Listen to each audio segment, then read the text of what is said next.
الحمدللہ وسلام علی عبادہ الذین اصطفیٰ اما بعد فقد قال رسول اللہ صلی اللہ علیہ وسلم اذا دخل رمضان فتحت ابواب السماء وفی روایت فتحت ابواب الجنہ وغلقت ابواب جہنم وسلسلت الشیاطین او کما قال النبی صلی اللہ علیہ وسلم وقال عن انس بن مالک رضی اللہ تعالی عنہ قال دخل رمضان فقال رسول اللہ صلی اللہ علیہ وسلم ان هذا الشهر قد حضركم فيه ليلة خير من ألف شهر ومن حرمها فقد حرم الخير كله ولا يحرم خيرها إلا كل محروم او كما قال النبی صلی اللہ علیہ وسلم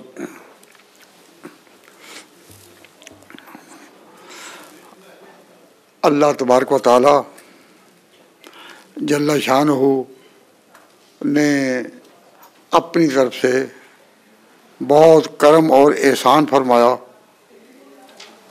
کہ اوقات انسانی میں سے وہ اوقات جن کا سامنا انسان اس دنیا میں کرتا ہے، یہ رمضان مبارک یہ مہینہ ایسا بابرکت بنا دیا، اور اس سے پہلے یہ جو شعبان کے آخری 2 ہفتے ہیں جن سے ہم اب گزر رہے ہیں، اور 1 ہفتہ کے بعد پھر انشاءاللہ العزیز رمضان شروع ہونے والا ہے، تو اللہ تبارک و تعالی جل شانہ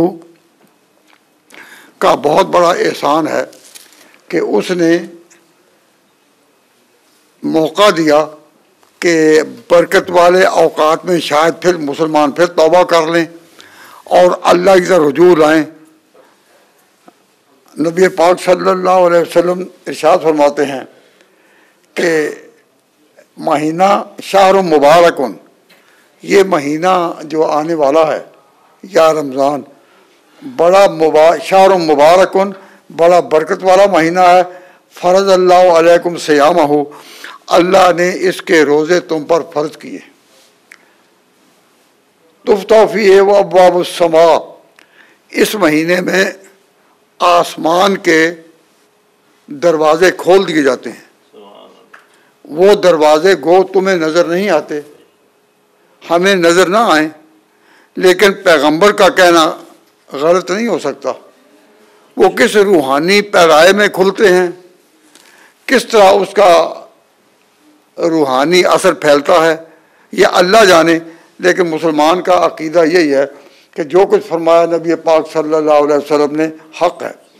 تو حضور فرماتے ہیں کہ اتاکم رمضان ہو، رمضان کا مہینہ آیا اور یہ مبارک مہینہ ہے، فرض اللہ علیکم صیامہ، اللہ نے اس کے روزے تم پر فرض کیے۔ تفتح فیہ ابواب السماء، اس میں آسمان کے دروازے کھولے جاتے ہیں، وتغلق فیہ ابواب الجحیم، اور جہنم کے دروازے بند کر دیے جاتے ہیں۔ ویسے تو جب کوئی مرے اور اس کا انجام جہنم ہونا ہو تو وہ اس کے مرتے ہی جہنم میں اس کا داخلہ ہو جائے گا، لیکن رمضان میں وہ مرنے والا بھی جو ہے اس کو رمضان کے اختتام تک اللہ تبارک و تعالیٰ جل شانہ نے جہنم کے دروازے بند کر رکھے ہیں، اس میں کسی کا داخلہ نہیں ہوگا، اور جو اس لائق بھی ہے وہ اپنی سزا کو پہنچے گا اس کے بعد۔ تو رمضان کی کتنی برکت ہے کہ اس میں جہنم کے دروازے بالکل بند کر دیے جائیں اور جنت کے دروازے کھول دیے جائیں۔ ان دنوں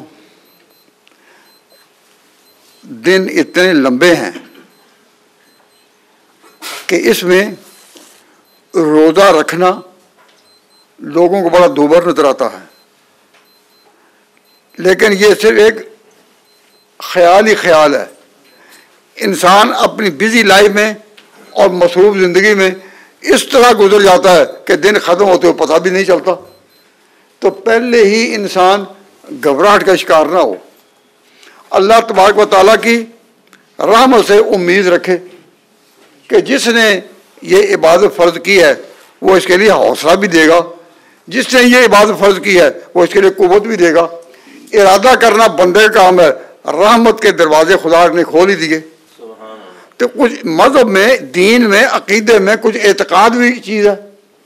اللہ تبارک و تعالیٰ اور اس کے رسول نے جو کچھ فرمایا اس کو حق سمجھتے ہوئے انسان ارادہ کرے کہ اے اللہ میں نے ارادہ کیا کہ آنے والے رمضان کو میں پاؤں گا، میں نے ارادہ کیا۔ ارادہ کرنا میرا کام اور پورا کرنا تیرا کام۔ تو ان دنوں میں یعنی رمضان سے پہلے جو دن ہیں یا جو راتیں ہیں، ان میں ہر نماز کے بعد بھی اگر انسان دعا مانگے کہ یا اللہ آنے والے رمضان کو پانے کی ہمت عطا فرما۔ ہم کمزور ہیں لیکن تیری طرف سے ہمت اور قبولیت کے محتاج ہیں۔ تو اگر ابھی سے انسان خدا کے آگے جھکے گا تو اللہ تبارک و تعالیٰ کا معاملہ اس طرح ہوتا ہے کہ فرماتے ہیں کہ بندے تو ذرا ایک بالشت یعنی تھوڑا سا ایک بالشت مل کر چل کر میری طرف آئے، میں دوڑ کر تیرے طرف آؤں گا، ذرا میرا آنا تو دیکھ لے۔ ان مشیتہ الیہ، اگر تو چل کر آئے گا ہر وقت تو الیک، میں دوڑ کر آؤں گا۔ تو مومن اور مسلمان کا کام ہے کہ اللہ اور رسول نے جو کچھ کہے ہیں اس پر یقین لائے۔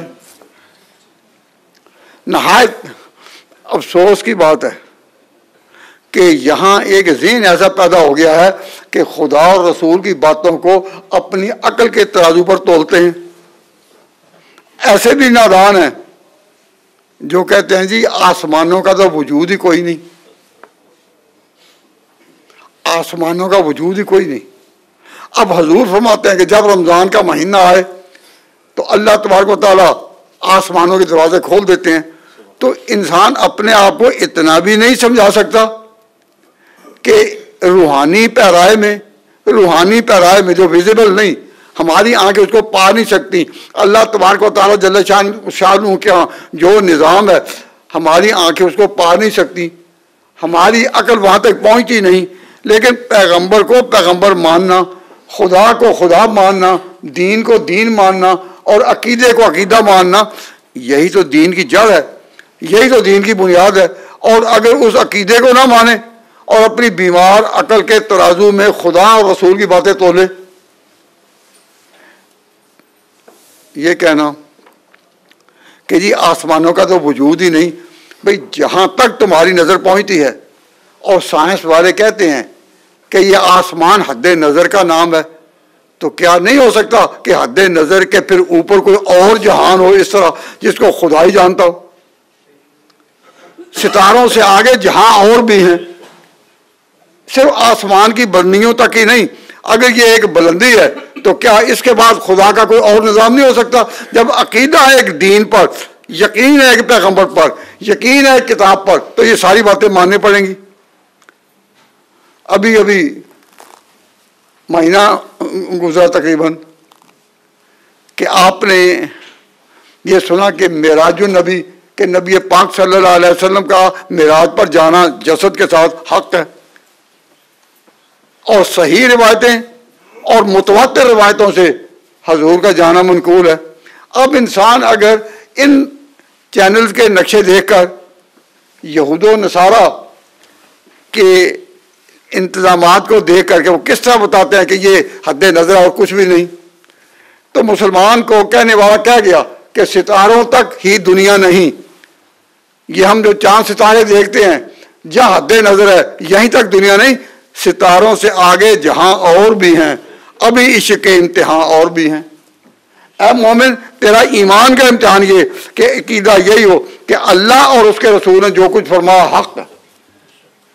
ہماری آنکھیں اگر نہ پا سکیں تو ہم یہی کہیں کہ اللہ تبارک و تعالیٰ اور اس کے رسول کی باتوں کو اپنی بیمار عقلوں کے ترازو پر نہ تولو۔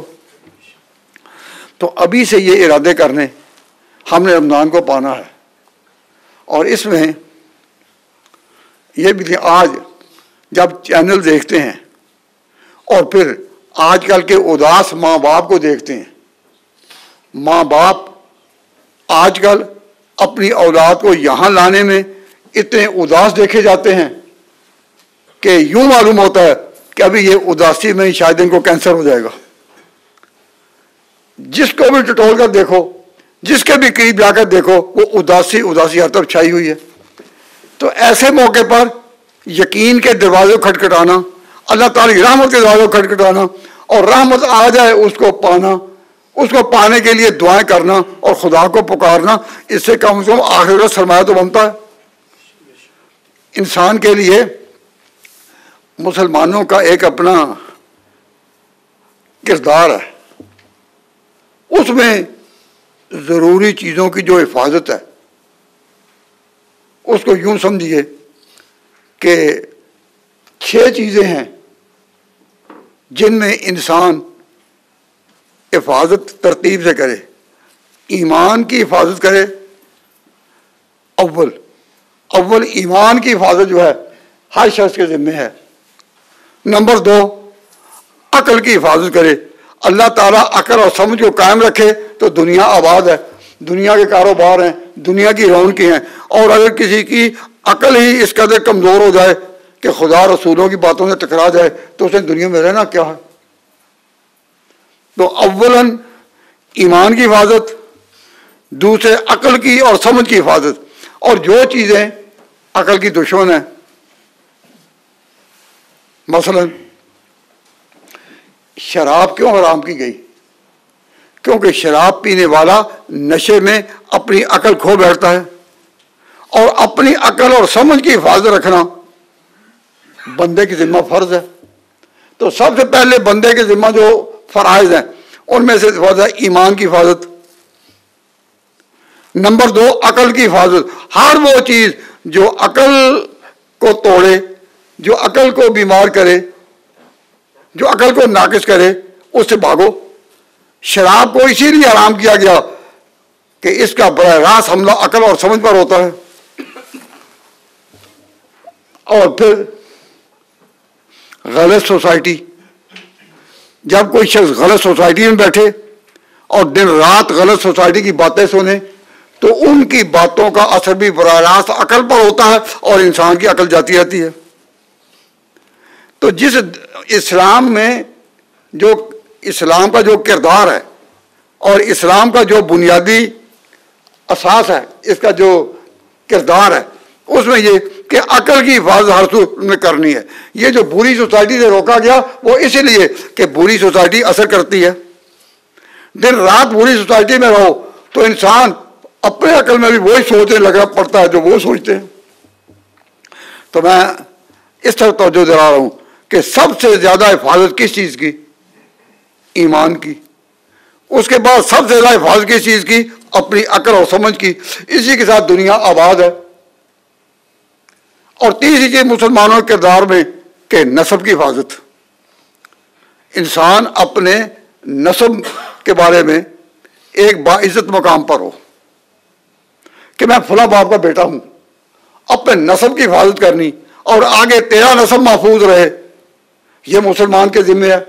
اور اس ملک میں آ کر کئی ایسے نوجوان ملیں گے جو نسب کی حفاظت کا مسئلہ ہی بھول گئے بالکل. کتنے ہیں جو بے نکاح رہ رہے ہیں، کتنے ہیں جو اور خاندانوں کے تھے اور خاندانوں سے ظاہر ہو رہے ہیں.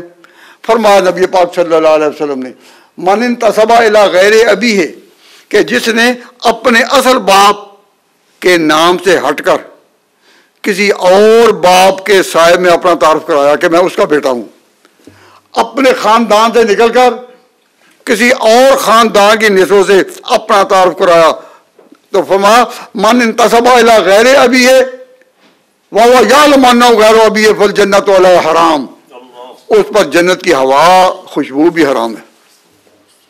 جس طرح اولاً ہر انسان اپنے ایمان کی حفاظت کرے اور سوچے.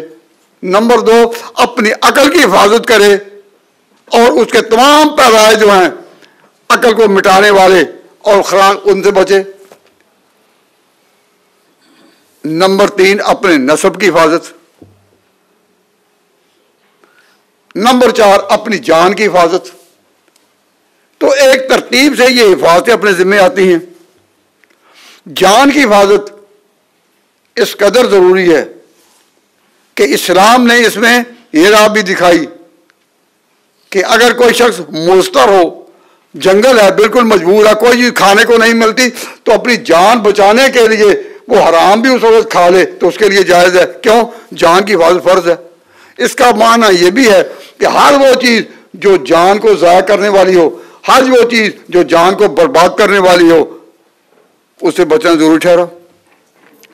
تو میں کہہ یہ رہا ہوں کہ جب ہم یہ مانتے ہیں، ہم نے ایک پیغمبر کا کلمہ پڑھا ہے اور اس کو اپنا آقا مانا ہے، تو ان کی باتوں کو اپنے حالات پر قیاس کرنا، اپنے انداز میں سوچنا، اپنی دماغ کی پرواز سے اللہ رسول کی باتوں پر جرا کرنے لگنا اور یہ سمجھنا کہ یہ ہمارا ایک حصہ ہے۔ نہ، آپ جس ملک میں ہیں، اس قوم میں ایک غلط قسم کا نعرہ ہے جس کو کہتے ہیں آزادی رائے۔ کیا آزادی رائے؟ اسلام میں ہر وہ رائے جو پیغمبر کی بات سے ٹکرائے، ہر وہ رائے جو خدا کی بات سے ٹکرائے، وہ رائے اختیار کرنا حرام ہے، اس پر عمل بھی حرام ہے۔ ان ممالک میں آنا ایمان کے لیے بہت بڑا امتحان ہے، اور امتحان کو بچانے کے لیے یہ خدا کی رحمت ہے کہ وہ یہاں بھی ایسے موقع دے دے کہ رمضان آ جائے۔ رمضان میں ہم بطور ایک امت کے، اور ویسے بھی سارا سال نبی پاک صلی اللہ علیہ وسلم کو اللہ تعالیٰ بطور ایک امت کے کس طرح قائم رکھ رہے ہیں، کبھی سوچا ہے؟ ہم کہتے ہیں ہم حضور اکرم صلی اللہ علیہ وسلم کی امت ہیں، حضور کے دائرے میں ہیں، تو اللہ تبارک و تعالیٰ اس امت کو کس طرح دیکھتے ہیں؟ اللہ تبارک و تعالیٰ نے ہمیں دین میں ڈال کر یا دین میں لا کر اس طرح امت بنا رکھا ہے کہ کعبہ اس ساری امت کا سینٹر ہے۔ ہم ابھی نماز پڑھیں گے تو ہمارا رخ ادھر سے ہوگا کعبہ کی طرف، اور جو انڈیا کے پاکستان کے لوگ ہیں ان کا رخ ہوگا ادھر سے کعبہ کی طرف، ادھر والوں کا رخ ادھر سے ہوگا کعبہ کی طرف۔ تو پوری دنیا میں جہاں بھی نماز ہو رہی ہے کدھر منہ کر کے ہو رہی ہے؟ کعبہ کی طرف۔ تو جب دنیا کے چاروں طرف ادھر ادھر ادھر ہر طرف سے مسلمان نمازوں میں کھڑے ہیں اور اس طرح کھڑے ہیں کہ وہ کعبہ کی طرف ہے، اور کعبہ ایک مرکز ہے، جس طرح ایک دائرے کا ایک سینٹر ہوتا ہے، پوری امت کا سینٹر کیا ہے؟ کعبہ۔ اور امت کھڑی ہے مشرق والوں کے بھی، مغرب والوں کے بھی، شمال والوں کے بھی، جنوب والوں کے بھی، کالے رنگ والوں کی بھی، گورے رنگ والوں کی بھی، تمام انصاب و انصار کے ساتھ وہ لوگ کھڑے، لیکن ایک کعبہ کا رخ کر رہے ہیں۔ تو جو کعبہ کا رخ تو کر کے جو کھڑے ہیں، یہ دائرہ ہے اللہ کے ہاں محمد مصطفیٰ کی امت کا۔ اور جو نماز میں بھی خدا کے سامنے پیش نہیں ہوتا، خدا کے سامنے کھڑا نہیں ہوتا، وہ امت کے دائرہ میں کیسے آئے گا؟ امت کے دائرہ میں آنے کے لیے اس کا شکر ادا کرنا چاہیے۔ تو فرماتے ہیں نبی پاک صلی اللہ علیہ وسلم کہ خیر کی تلاش کرنے والوں، رمضان میں بھی جو خیر نہیں پا سکا وہ بالکل گیا، فقط حرما، وہ محروم رہا خیر سے، سب کی سب خیر سے۔ تو اب رمضان کے آنے سے پہلے